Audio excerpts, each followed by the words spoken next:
বল্টুর স্যার তাদেরকে বাসা থেকে বাপ আর বন্ধু নিয়ে রচনা পড়ে আসতে বলেন। পরদিন স্যার বল্টুকে বাপ দিয়ে রচনা বলতে বলেন, কিন্তু বল্টু তো বন্ধু নিয়ে রচনা শিখে ক্লাসে গেছে।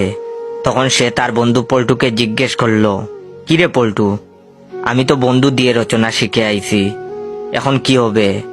তখন তার বন্ধু পল্টু বলল, আরে বন্ধুর জায়গায় বাপ বসিয়ে দে, তাইলেই তো হয়। পল্টুর কথা মতো বল্টু রচনা বলা শুরু করলো।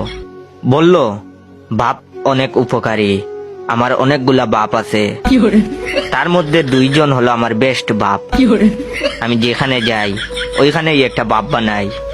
উদাহরণস্বরূপ তার পাশে থাকা বন্ধু পল্টুকে দেখিয়ে বলল, ও তো আমার বাপ। আরো বলে, বাপ অনেক উপকারী, তার মধ্যে মেয়ে বাপগুলা বেশি উপকারী। আমার সব বাপ নিয়ে আমরা বিকালে ফুটবল খেলি।